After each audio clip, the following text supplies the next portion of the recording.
Good evening, ladies and gentlemen. Welcome to another episode of Boxing Rampage. I am your host, JC, accompanied by Flaco right here. This is episode 28. We're about to hit the close 30s. And today we're going to be discussing a lot. First and foremost, we're going to discuss the Kell Brook versus Errol Spence fight at Bramall Lane in the UK. Phenomenal fight.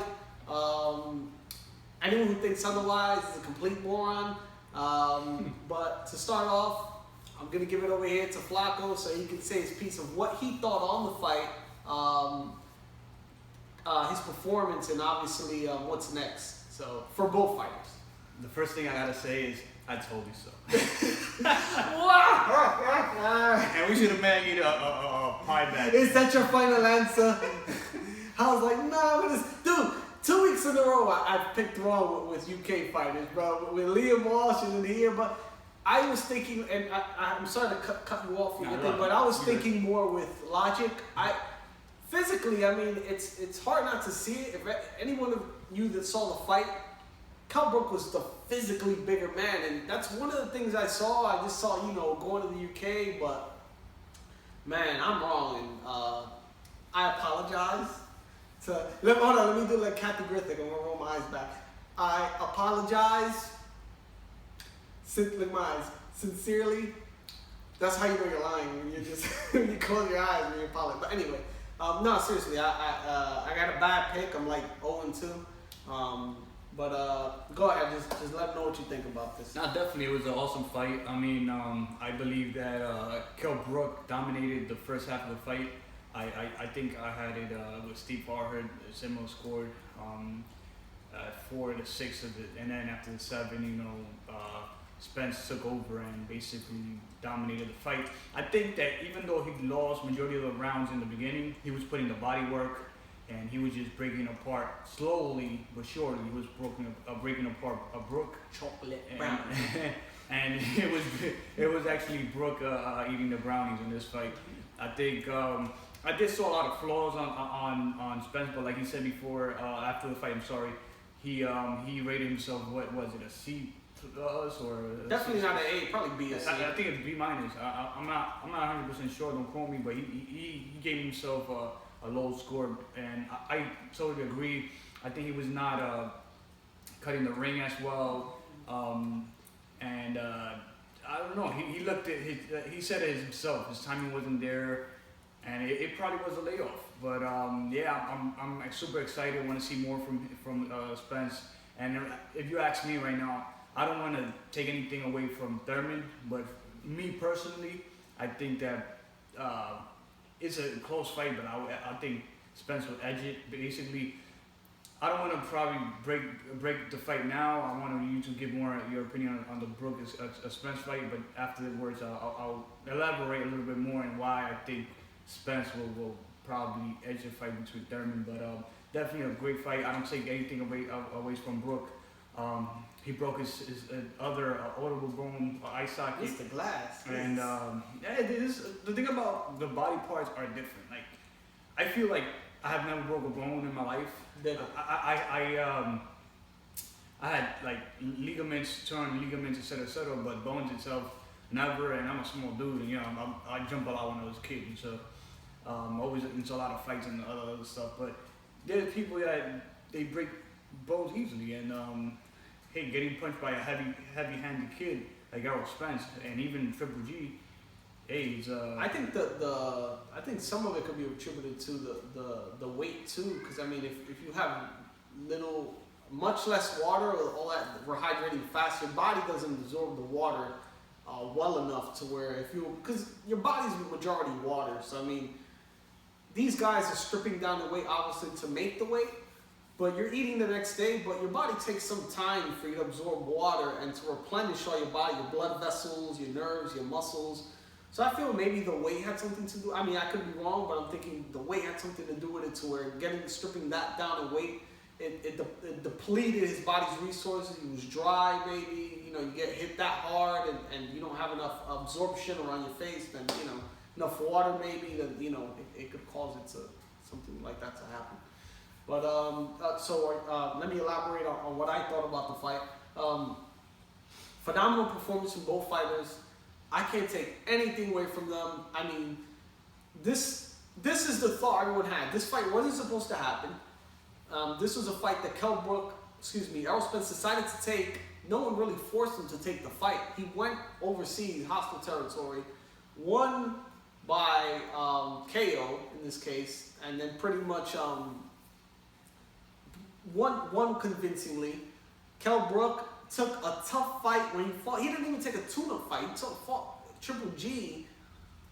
Good performance, but still, I mean, could have been knocked out cold. Then fought a heavy puncher in this case of Errol Spence, and went down in weight, went to 47. So either way, it was both fighters really didn't have to take this fight. Great performance from both people. They were fighting close combat each other pretty much.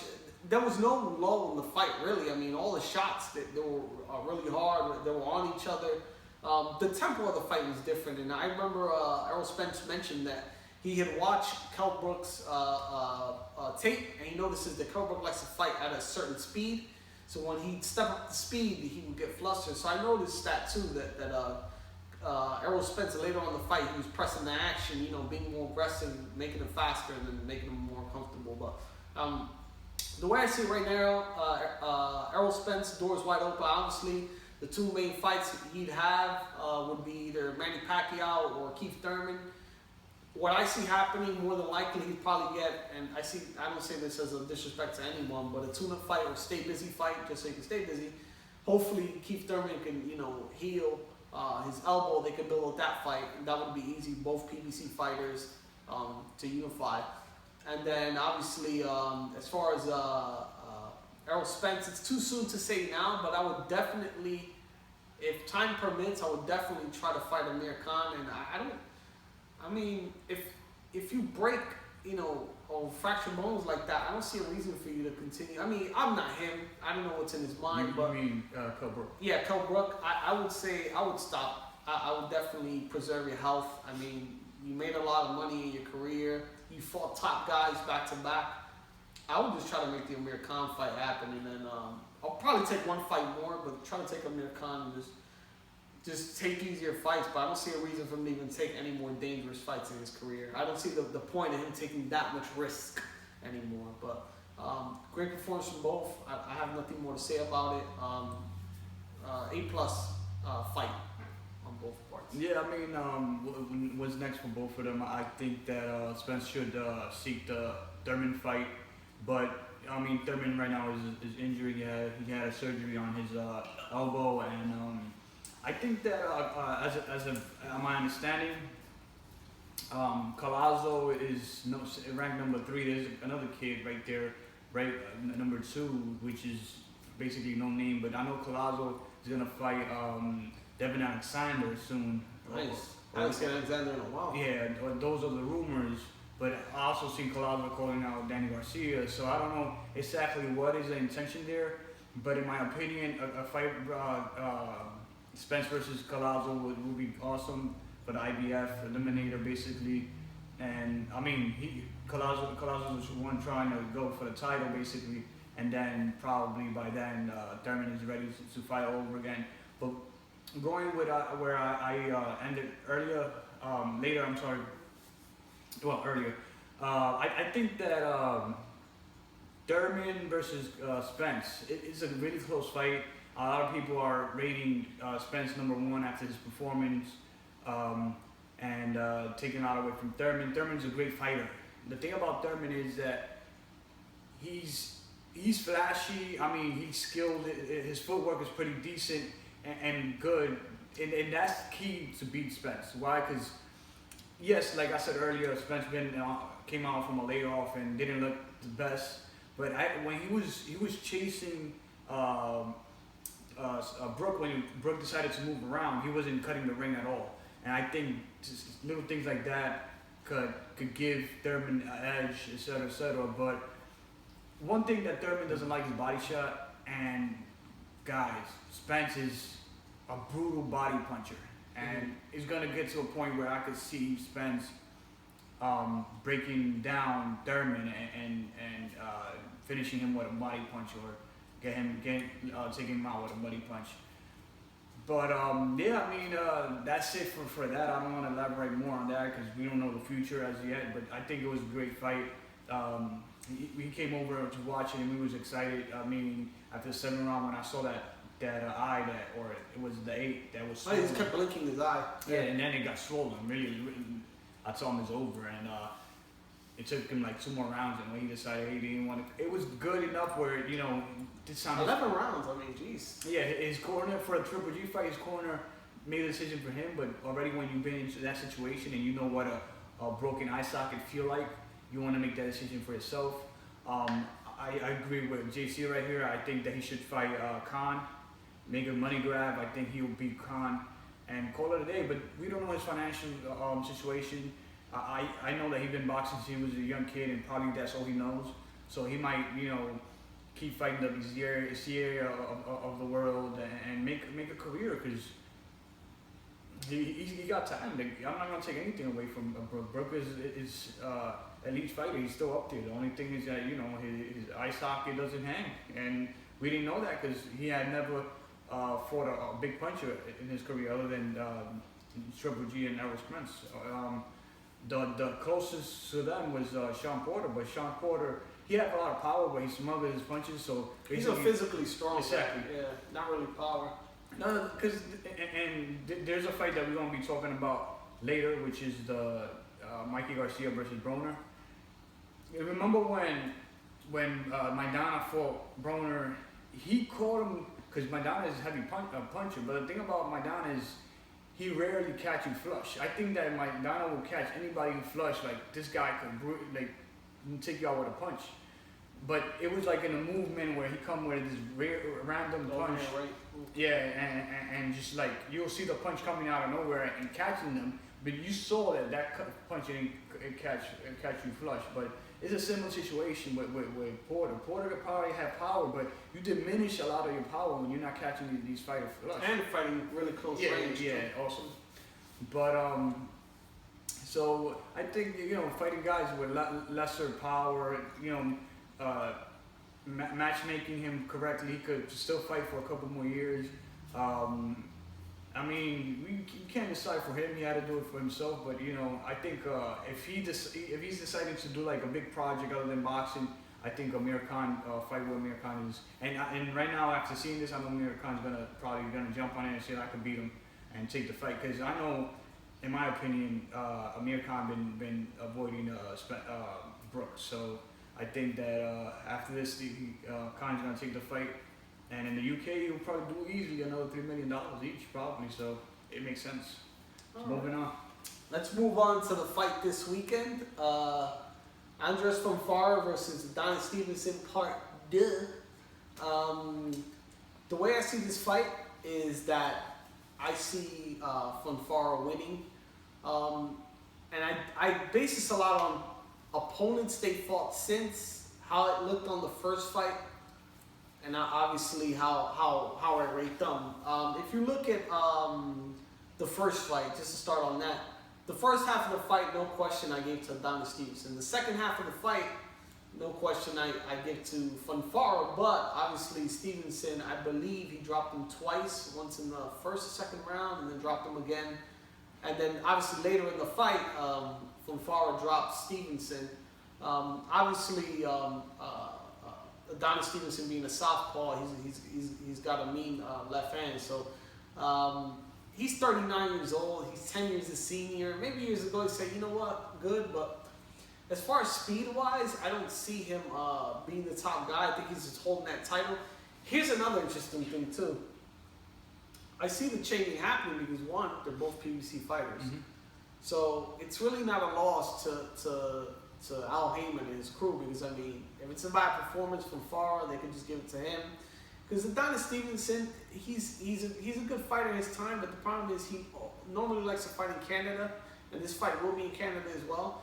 And the thing is, with Fonfara, he's willing to go anywhere. He gives good fights. I mean, the fight with Chavez, he won that. I don't count that because, but pretty much the fight with Joe Smith Jr., he lost that fight, but it was still a good fight. So I think there's better fights to be made. But the way I see it too, as far as for the whole situation going on with the Kovalev war, we'll touch on that as well. But I think if Fonfara with age has gotten better, I just see him winning due to the fact he has better activity rate. He moves around better. And obviously, I feel that he's grown as a fighter. I don't think after, I think it was 3 years ago they fought. After all this time, I think he's just gotten better. I think if anything, the scales have switched. I think Stevenson he's probably lost more over time and Fonfara has gained more. I think that Fonfara has bought better opposition. I know he beat Chad Dawson recently. So I see this fight, if I had to guess, I would probably say late stoppage right from Fonfara of Stevenson, and that I don't see really much of Stevenson, but that's how I have it going. It's going to be an exciting fight at the very least. So. Definitely. I mean, what can I say? After the first fight, they went their separate ways. Stevenson not trying to fight Kovalev and doing his own thing and taking all the soft touches, and basically, I mean, he's not trying to stay active. Fonfara was trying to stay active, and he went on a roll after he beat Chavez Jr. and he was headlining a lot and he was doing his thing until he ran into Paul Smith. And a lot of boxing analysts believe that if Paul Smith would have not catch him with that punch, Joe Smith would not catch him with that punch, basically Fonfara would have won the fight because he's a better boxer. And I think that's the only reason Stevenson took this rematch. If this kid were able to knock him out cold with one punch, I would do the same. And if he banking on that, I think it's gonna backfire him. Because what happened is Joe Smith doesn't have. I mean, basically nobody knew who Joe Smith was unless you're from New York or Long Island and Shawnee and Joe and et cetera. But nobody knew in Chicago who Joe Smith was. So I think that Fonfara took the kid light. He didn't know what he was going into, and it was like a cherry pick going wrong. And basically, I think that's what happened. And in this fight, Fonfara didn't look that great on the beginning of the fight with Dawson because he's a slow starter. But and we saw it in the first fight. Fonfara did his best to the end of the fight, and did it good, but not enough to win the fight. And like JC said, I think that PBC or Al-Heyman, if that's the way it works, they don't lose anything because they both PBC fighters, and whoever wins, But the thing about Stevenson is that he's not being active, and that's not good for the business. Even for the he fights once a year. This is he fought last year, I think in July, so the whole year layoff. You think that the WBC they gotta be providing the WBC some money for him not to be fighting often, and he's not even Dicer, what's his name? Who's fighting Pascal on the undercard? I can't. I got problem pronouncing his name, but Eliser, or he fought. He's supposed to be his mandatory. He's avoiding the kid, and that's a tough fight because he knows it's a tough fight, and he rather fight Fonfara because he saw him how he got knocked out, and it might backfire him. I won't be surprised. Hey, Stevenson is a better boxer, but he's 40 years old, and against Top Dog he didn't look that great, and we saw how Top Dog looked on his last fight.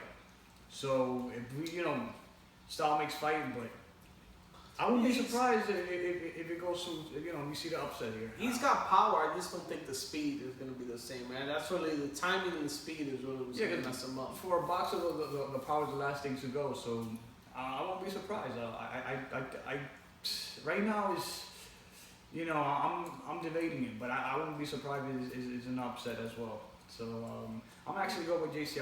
I'll pick an upset because JC can be 3 times in a row. 3 times in a row. So yeah, man. All right. Moving on. Let's move on to the fight that was announced this week: Miguel Cotto versus Kamegai. Also, we'll be discussing within that Miguel Cotto leaving his Roc Nation deal and signing a multi-fight deal with Golden Boy Promotions. from the very least I can say is that's going to be an exciting fight. I mean, Kamegai always has exciting fights. Has, you know, the Asia market with Japan, and obviously Miguel Cotto is an exciting fighter.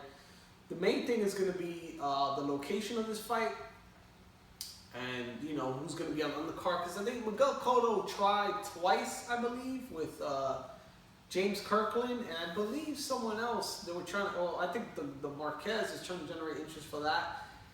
But he's seeing like, hey, Roc Nation is probably not going to pay me the money. Because you got to think, Roc Nation is a new. Although Jay-Z has that company, you know, regardless of Jay-Z being as rich as he is, everyone has a budget for everything. You know, there's nothing worse than losing your own money if you go on a business deal. You're going to try to set a budget aside and like, hey, whoever's running this section of this sport, budget yourself with this money and see what you can do with it. Same thing goes with the whole, and I hate to go into this, I don't think Ward is going to win the fight due to that. I think Roc Nation is in a bad situation right now to where the ship is sinking and they have to find a way to save themselves or at least kind of constrict the company, and money is a major issue.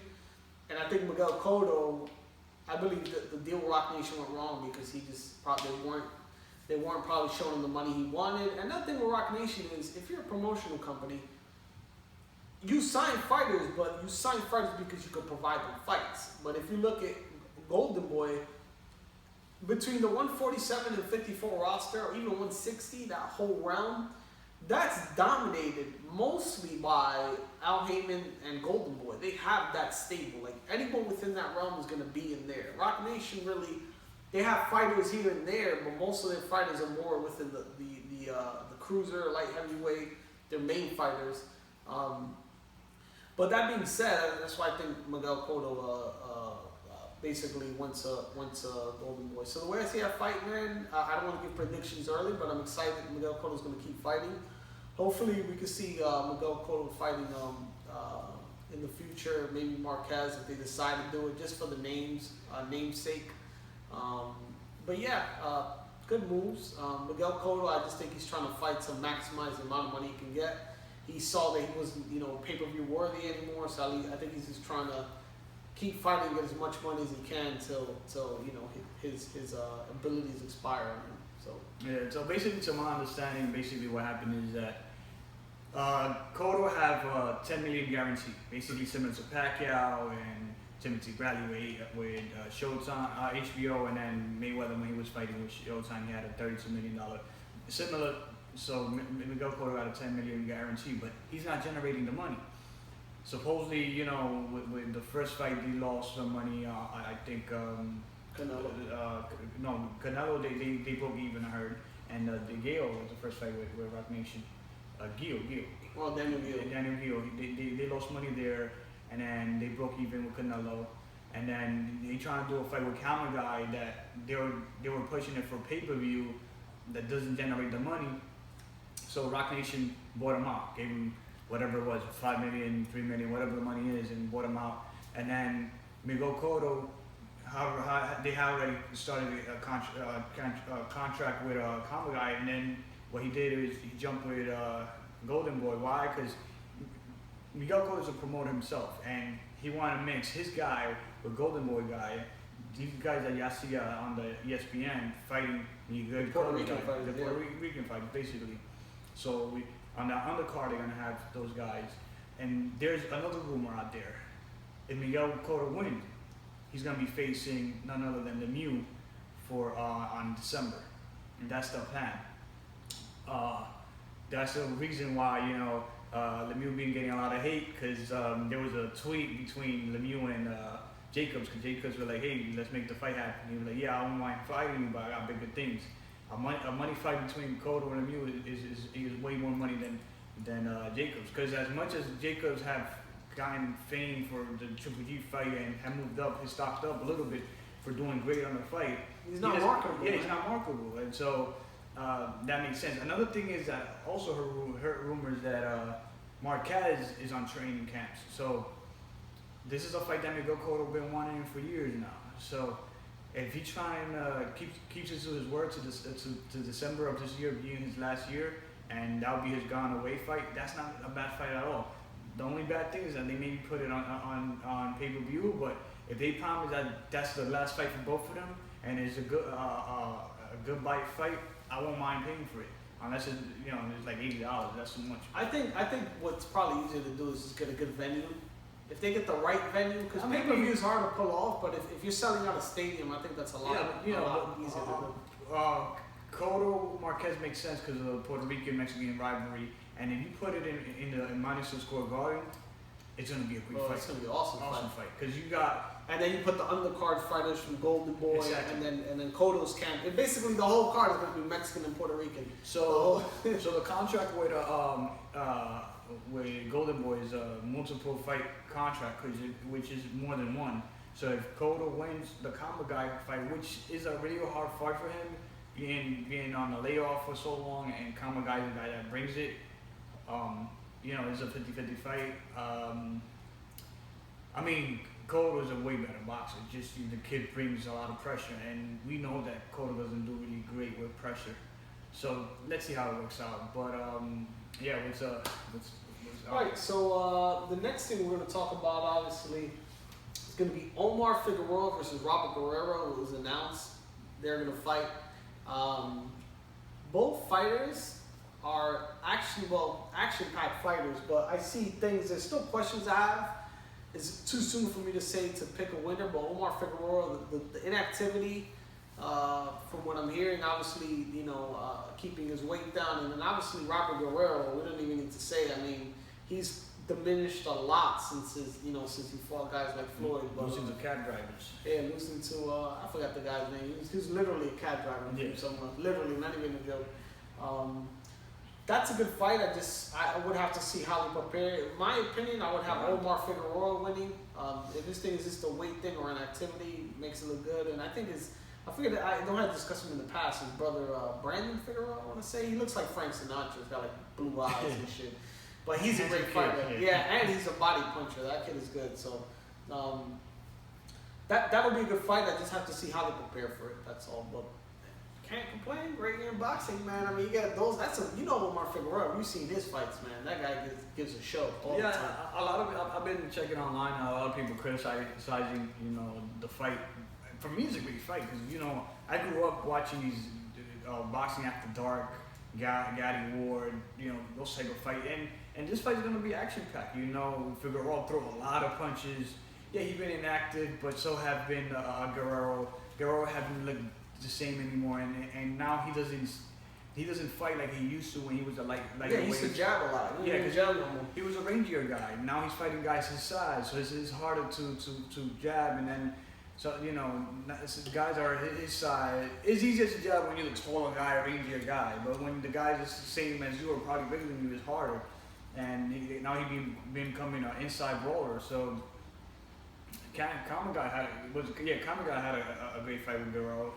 That was a war. Yeah, that was a war. So, and what was that? The other Asian guy that Figueroa fought? Was it Kamegai too? I remember it was fight of the year. But anyways, it's gonna be a great fight, man. And then we got Shawnee Monahan versus Marcus Brown on the card, which is gonna be a hell of a fight. Shawnee brings it. This kid's a beast. He doesn't have the greatest power, but he's aggressive. Yeah, he's aggressive. He'll bring it. So I think it's gonna be an awesome fight. Awesome card, and I don't know why a lot of people is criticizing. I think that Heyman is it got to a point where at the beginning a lot of people criticized what Heyman was doing, but now he got no other choice than putting his best fighter against his best fighter, and that's why I think 2017 is going to end up being the best year. The best year, period. I haven't seen I can't recall a year that's been this good. Really. Kent. It's crazy. A lot of people said that, like the Floyd era is going to be the best era, but we left out of that era, and I just feel like it's getting better. Yeah, and the thing about probably like the first year was a little bad, but after that, I just feel like it's getting better. The thing about Floyd is, if you were, it was not even the fight wasn't that great. It was basically the making of the fight, the whole promotional part. It was like the whole Manny Pacquiao versus Floyd. the commotion of it, everybody talking about it, and that's the one thing I can't take away from about Floyd. Every time he go to fight, he will have people talking about him. So, yeah, I think it's better now. Though. Yeah, maybe now we're having more actions, which is pretty good. I don't know of a fighter yet. I mean, maybe Adrien Broner is the only guy I can think of, but I don't know of a fighter yet that can master that kind of marketing, that can like sell a fight like Floyd can. Really, I don't. So I mean, probably be a long time before we see somebody like that. But I kind of some part of me feels maybe Terrence Crawford and the right time maybe he could be in that light. But even if you look at a guy like Ward, he's more reserved, Christian type. He's not really outgoing. But I digress from that. Let's move on to. I could say it's a rumor. Well, not really. I mean, it's been confirmed. But the whole John David Jackson controversy that he was approached or he. Please correct me on this. Pretty much, I don't know if he approached Ward's camp or they approached him. In the interview, he said that he was approached by Ward camp. That he had multiple interviews. He had one. There's a bunch of them. I know UNC Live where Steve Kim did an interview. There's multiple interviews. You can go to YouTube and get it right now. It's like one of the top. Does it say who approached him? So he said basically who specifically? Or was no, it was their camp. Yeah, he said Ward camp called him. And Kat Duba was also interviewed by Steve Kim, and she said that when he was approached, he actually called him in February. So basically, he said, Kat Duba backed him up, saying that it was a Ward camp that approached him. But if you remember, Michael Madonna versus Mayweather, when Mayweather bought out Arisa and had him fight. Basically, no one's gonna be drinking those juices anymore. Exactly. Basically, that's what Ward camp is doing, trying to pull a Mayweather card, in my opinion. John David Jackson said he's loyal to his fighter. They got the belts together, and they've been together for almost 5 years, and he's loyal to his guy. He did say, listen, we all have a price. If they would have paid me the right amount of money, hey, why not? At the end of the day, I think that Kovalev would understand. The guy's paying me way more money, but that's not what happened. The guy's loyal to his fighter, and I mean, I think they approached him at the wrong time. I mean, during training camp. Yeah, right? but that's those are tactics to disrupt the flow of the fighter, and trust issues. Yeah, all the other stuff like playing mind games, and so far it's not working for Ward camp. Kovalev looks like a smart guy. I don't think he'll fall for that. There's a lot of things that I've been checking out with Eagles. What was his name? Eagles Klimas. He had an interview also with Steve Kim, which was pretty good, and he's saying that Kovalev was looking way better, and also John David Jackson in that interview said that. Yeah, I saw something that he was on a train in Alaska. He was running like 17 miles. Not just that, but runs. Who the hell runs 17 miles, bro? We remember that for the first fight. You could go back to the tape and see that John David Jackson didn't say much during the fight. Because Kovalev was pulling a Shimonov type training in his hotel room. Hey, get room service. I'm doing these push-ups. And taping the carpet in the hotel room. And not just that, being his own trainer, basically his own coach in the corner. John David Jackson was probably just there to be there. Basically, he wasn't. But John David Jackson said that he understood that two minds better than one, and we're gonna see how much it's different. So if y'all could go back a couple more months, I did pick Ward to win, and now I can't see Ward winning. I'm closing the gap now, because now I see what I want to see. I want to see a team, because a lot of people say, Ward gonna figure them out and adopt it. Ward has the Darnell Boone fight, bro. That was the fight that really. He's got chinks in his armor. It's just I think that Super 6 has put him in a place where he was at the time, but I don't think he is anymore. And not just that. If you go to Kovalev's fight, you can see how he adopts his fights. Like when the guys are big names. He was winning the first half of the fight. When the guys are bigger names, he he fights like to the level of precision. Like I seen him really The sloppy. Chilemba fight, he fought like shit. Yeah, Chilemba. and not just that. There's guys before that where he was really sloppy, but for instance, Rihab fight, he fought a perfect fight. He was on balance. He made no mistake, and that's how you could tell that a guy adjusts to the level of precision. And he said himself, he thought that War was gonna be this guy, this Mayweather type of guy that's not hittable, and he was trying to push himself to the limit. And sometimes he overpushed himself. Yeah, and mostly when you're 35. He's 35 now, right? Mm-hmm. I believe so. So at that age, you don't want to be pushing yourself to the limit. You know, you want to do what is and he showed that he was after the 5th round. He was gone. He was not half of himself. I'm still edging it to War at this point, but I see more of what I want to see from Kovalev team. You know, so by the end of we're 2 or 3 more weeks. Yeah, about 2, 3. I think it's the. I'll make a official prediction. Okay. So I mean, moving on, we're going to talk about was announced the Jarrett Hurd versus Austin Trout fight. No brainer for me. I mean, Austin Trout is the twilight. Age has a lot to do with it. I think this fight is really happening more for name recognition. Austin Trout can box, but I feel Jarrett Hurd is the younger, stronger guy. I mean, I don't say it in any way. I mean, there's a whole league of young guys at 54 that are monsters. I think if I even see like a guy like Errol Spence move up to 54, tough. Like 54 is just like straight athletes in that range, and I see a fight like that, especially Austin Trout, which is a good guy. I just see like in that range. There's a lot of you got guys like Demetrius Andrade. Obviously, I believe one of the Charles is still there.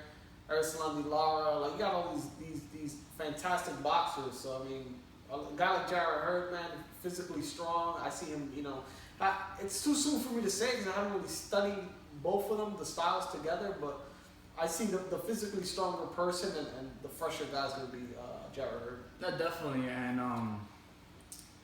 what can I say? I think the better boxer will be Trout. And I'm not just saying this because I'm an Austin Trout fan, but he did it to Canelo. Yeah, I mean, he's a better boxer. The only thing that, being to his height, he's in the wrong division. Like, this guy is not a big... And he beat Cotto, too. Yeah. Due to his height, he's in the wrong division. I think if he could have made welterweight, he'll fit him better, but due to his height, it's really hard. But then he don't hydrate as much as these other kids. Like, if you see the Charlo fight versus Trout, and even Jarrett Hurd, he's a kid that, like get big after weigh-in, like really big. So, and that's something that doesn't help him. But when you're fighting the bigger guy and you're going toe-to-toe, the bigger guy's gonna get the best out of you, similar to the Canelo Cotto fight.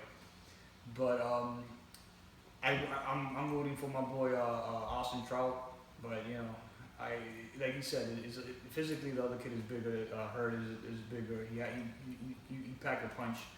So let's see what happens. I think July, right? Yeah, July 29, where it's not official yet. July 29, where Jarrett Hurd said is going to be on the Barclays Center in Brooklyn. They don't have a venue yet for the Broner Mikey Garcia, which is our next topic. But I think that's going to be an undercard, or I don't know how it's going to work, because they both on July 29th or 27th. July 29th. They are both being announced to be July 29th, but they, the Mikey Garcia side versus Broner having the venue should be announced. And Jarrett Hurd tweeted and he posted on Instagram as well that he's fighting Trout July 29th. So I don't know if it's gonna be on the same card or not, but hopefully if it is, it's gonna be a great card. Okay. Moving on to the final topic of the evening is going to be the Mikey Garcia, obviously, versus Adrien Broner fight that was announced. The fight, from what I'm hearing, is going to be, correct me if I'm wrong, at 140? Yeah, 140. 140. So obviously, we all know Adrien Broner has had problems in the past making weight. If you look at the Adrien Broner fight, I believe it was at I believe they announced it at a catch weight. It was at 40 initially, wasn't it? At 40. And then for some he went 2 over, and then Broner said, "Fuck it, I'll take the fight." No, what happened was it was at 40, and then the Hurd they moved it to 40. Because of weight issue. Yeah, he couldn't make the weight, and then they called him like a week before, and they listened, they're gonna be moved to 147. He was really upset about that. Yeah, which Granado was like, listen, they cheat me, and I think they treat Granado's really unfair for that fight, and he did great. And I think, if I'm not mistaken, I think Granado's. He's ranked. Granado. He's ranked top 10. I believe in. I forget which division, but I know he's ranked top 10. But high work rate. Yeah, he did have a higher work rate than I was in that fight, but obviously Broner was fighting in the hometown. Yeah, Broner isn't looking good at all. If he's gonna look like that, I think Mikey Garcia is gonna stop him. And this is why in the previous the mental part. I don't think Mikey Garcia is a totally different athlete. He's more composed. He has power, but he's a patient stalker. He's the type of person he'll wait. Right moment comes, he'll take you out. Broner's the type of guy. He's not mobile like a lot of people think. Broner's the type of fighter that he likes to sit on his shots. He likes to sit there. He puts his legs high apart, does his punches. He has a good jab. I'm not going to say no. But really with Broner, there's things about him which are, obviously the work ethic, work rate. He has a high experience with fighters with a high work rate. But the thing is, mentally, I don't feel that Broner can beat Mike Garcia. One thing about Broner, I will say he has a chin. Great chin. Yeah, and the thing about that I was talking earlier about smothering your punches, Mikey Garcia doesn't smother his punches. He catches flush. So that's why that's the difference between Michael Maidana, who have more power than Mikey Garcia, but Maidana landing a flush punch, a punch that doesn't land clear compared to Mikey Garcia is probably about the same kind of level of power.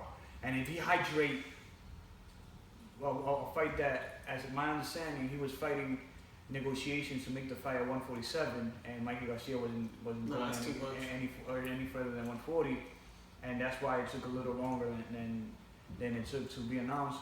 But if he makes a weight, in my opinion, Broner's gonna come in a pound or two overweight. They're gonna make the fight because it's not for a title.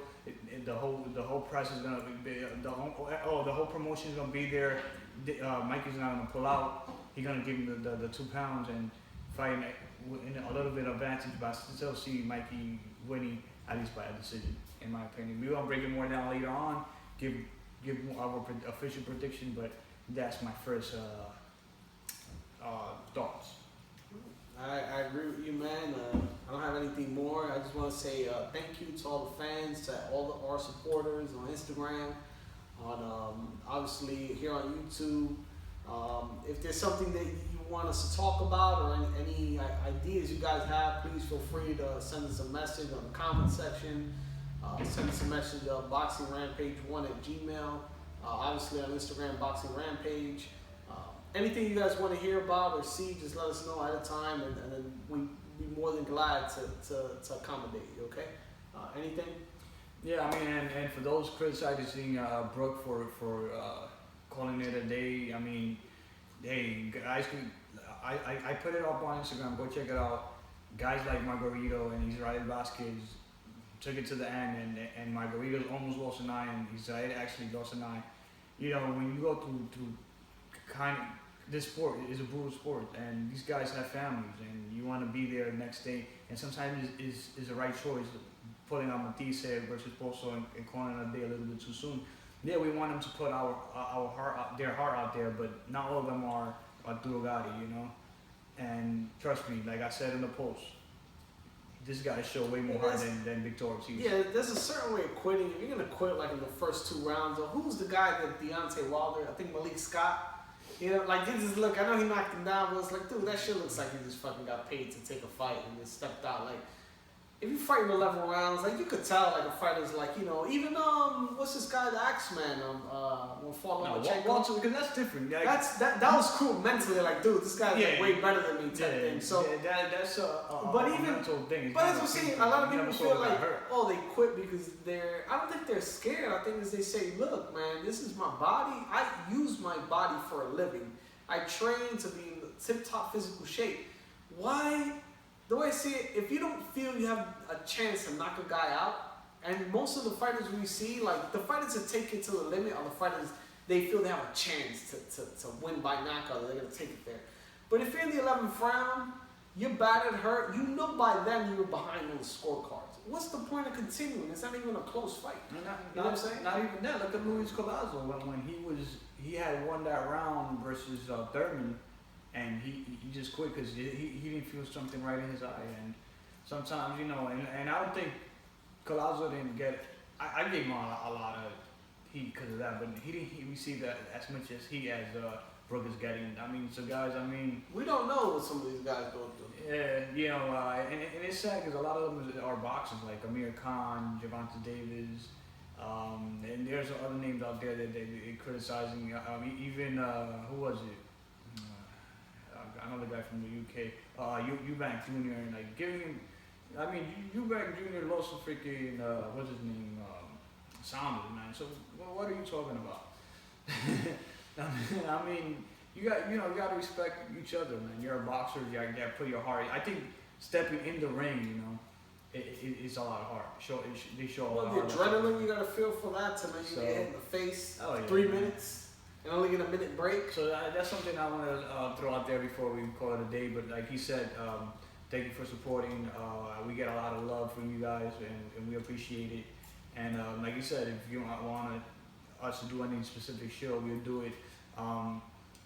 Sorry I'm a little bit raunchy today, but they gave us Memorial Day off at work, and they just pounded us with extra work throughout the week. So I got home today super tired. You have a day off, we're gonna rape you. Yeah.